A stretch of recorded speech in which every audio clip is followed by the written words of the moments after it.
Yo, this is for you. I am my number one fan. For you, this is for you. I am my number one fan. For you, yo, this is for you. I am my number one fan. For you, I am my number one fan. I'm trying to get you from here to there. I'm trying to show niggas it ain't fair. How I just came up, but you not there. Stuck in the same situation you been in. They got the plug, you got the sound. You not just a groupie that's hanging around. They got the stage, but you bring the lights. It's enough room at the top, we ain't gotta fight. I am my number one fan. I am that legend you stand Hey y'all, for. you know it's us. He's Reese, That's Arnold. and this is the Neighbors Podcast. Yeah.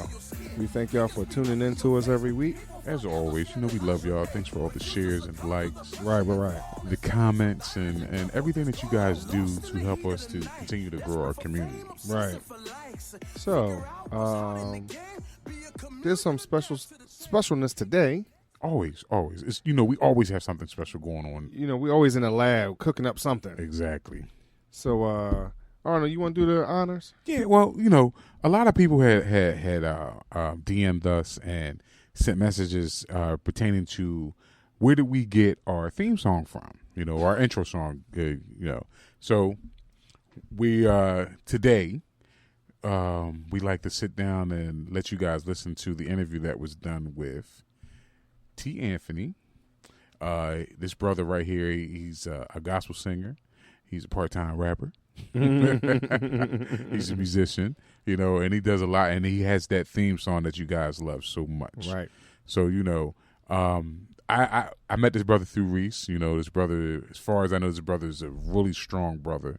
This brother has a lot of good music out there. So during the course of the interview, you'll be able to listen to, not his music, but listen to where you can find his music and where you can hear his stuff at. So without further ado, here's the interview with our brother, and I think the greatest theme song ever. Right. T. Anthony. Yo, what's up, y'all? This is your boy Reese of the Neighbors Podcast, and today we have a very, very special guest. This is actually somebody that y'all have been asking for.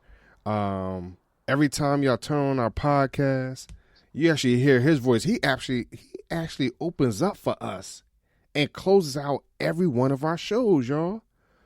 Is none other than my good friend T. Anthony. What's going on, bro? What's going on, man? How you feeling, man? I'm great. I cannot complain. It's Friday. I'm good. Yeah. I'm blessed, man. I'm blessed. I'm good. That's good, man. That's good, man. So, everybody's been asking about you, man. For real? Yeah, man. Everybody really likes that song of yours, man. They feel like there's a really good positive energy, coming into our show and keeps them entertained and things like that, man. Yeah, number one fan. I appreciate that, man. That's awesome. Yo, well, let the people know what that really means, though. Oh, number one fan. I mean, first of all, it was the first hip hop rap song I had written and recorded. I was always, I'm a church boy. I was always kind of shying away from my inner hoodness. Right. You know what I'm saying? I'm from the projects in Youngstown, Ohio. Yeah. And I always had that in me, but I'm when it comes to music, I'm really like multifaceted. I Right. move around as much as I can, but number one fan was really my sort of evaluation at what we were hearing in the industry and what we were seeing in the entertainment industry as well. Okay. It was more so about taking a sense of self-pride in your own capacities, your ability to stand, like they used to say, like stand flat-footed and do whatever it is that God has gifted you to do. So it's like, be sure of your gift. And I mean, I got a couple of little things in there, but it's like, we don't have to throw out or deviate from raw talent in order to walk a path that's kind of true to ourselves and true to our gifts. So it's like, Number One Fan was really about look at you, like look what you brought to the table. Mm. Don't let anybody tell you that what you brought to the table is not enough. Right. And because you have the gift, know what that is and know how to walk in it and know the value of it when you walk into rooms who may not know how to appreciate it. So, Number One Fan was a message about like really a sense of self-pride, knowing what you bring to the table, knowing the value of your gifts and your talents, and really not downplaying the impact that your talent could have to the people who need to hear whatever it is you bring. Mm. So Hmm. it was really about that, man. It's like don't let the oversaturated industry tell you that because you're not, the status quo, like your gift, like we don't count your gift. Right. So it was really about that. It was really about that. And so I want everybody to know that that's the reason why when I first heard the song, it blew me away. It really did, bro. And that's why I asked if we can utilize that song for the Neighbors Podcast. We're trying to uplift people, and we do feel as though that song puts another spin on upliftment, because there's some songs that's out there that's not, it uplifts in a way that it could be too ghetto, like for a better term, or we uplift, some of the things. Okay, I understand that we've come from a position of feeling not worth anything to a higher level, being in the ghetto, things like that. And I think your song puts a different spin on it, and see, this is the I'm sorry. No. So the other thing is that I don't have to throw out my life experience in order to give you my talent. Like I don't need to, like my talent is not apart from my life experience. Right. So I don't have to give you something that's untruthful to myself or my experience. Like if I'm from the hood like I am, if I'm from the ghetto like I am, but I'm also like this professional that my mama made to go to school and get all these degrees. Like I'm literally at my desk, like I'm a therapist by day, just got done with an evaluation. But then like when I get my break, I'm sitting here like writing songs about my real lived experiences that are not apart from, from my talent. The best songs are the ones about real life. You know what I mean? Yeah. And so we don't have to throw out good lyricism. We don't have to throw out great content. We don't have to throw out those things in order to be appealing to the ear, to the airwaves. Unfortunately, a lot of people have been put in position where they've had to do that in the past. But it really is a call to people to walk in the truth of their gifts, man. And I think that's one of the things that I think and lift my brother and sister up while I'm doing it. And that's the thing that I don't believe that we talk too much about, that even though I can get on or I could be successful, I could still bring my brother and sister with me, and we don't have to hate on each other at all. At all. Exactly. In fact, when you empower me, like we all win. Right. We all win. Right. And for real, like there's so much out here where we're being played against one another. Sure enough. We definitely cannot afford to make one another, casualties in this war against ourselves. Like it's not, Right. And I think that's one of the things that unfortunately this administration keeps putting out there, that where it's not about togetherness. It's really fracturing everything, and as much as we try, no matter what community it is, I think is across the board, that no matter when someone is trying, there's always that couple people that's always trying to continue to splinter whatever you're trying to do. Absolutely. And so we as a Neighbors Podcast, as you well know, we're trying to bring the community together.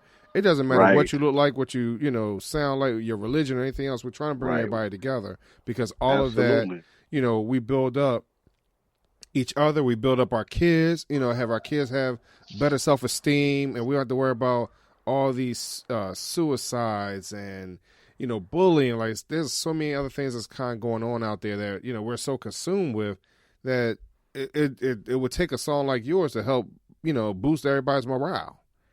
Man, that's why I was so excited about it. Like, and what came to my head, like literally just as you were talking about that, like, the hook that says you be your number one fan, like, because you may not always get that from other people. Right. And it's hard to kind of lift yourself up by your own bootstraps, encourage yourself. But sometimes when you don't get that, that round of applause that sounds like thunder, sometimes when you don't get the pat on the back, sometimes when you don't get the words of affirmation, sometimes when you don't get the reassurance that things are going to be okay, like, can you find it in yourself to believe that you are enough? Be your own number one fan. You got a lot of fans out here, but be your number one.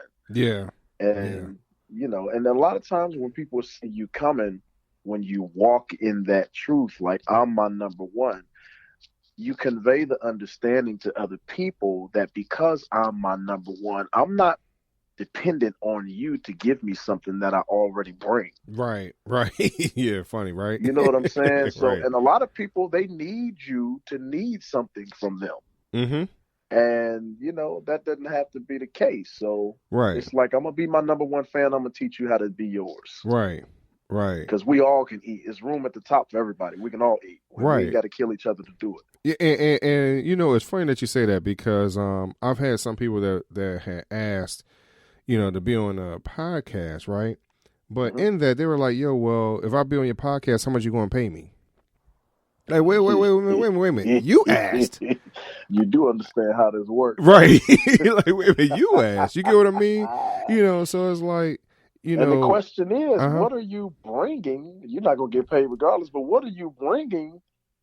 You know what I mean? To match that energy. Like, you're asking to be paid, but what are you bringing to the table? Right. You know what I mean? Like, do you understand? Like, this is just another avenue for you to be promoted or whatever else. You get what I mean? And sometimes people being their own fan, they're too bloated. You get what I mean? Like, their image of themselves sometimes is too high. It's like, whoa, wait a minute.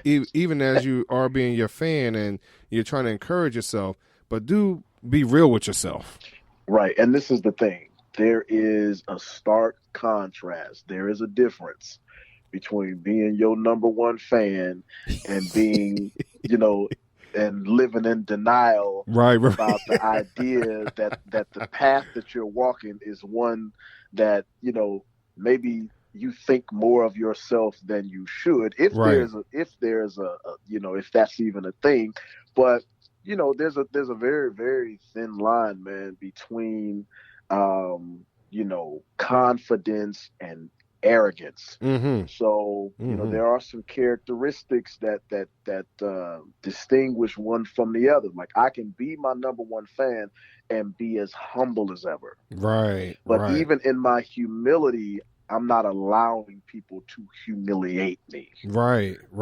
You know what I mean? Those hold two different connotations. So it's like, you can be this brilliant, like, whatever you are, you can bring that and walk in all of your truth and still not diminish anybody else.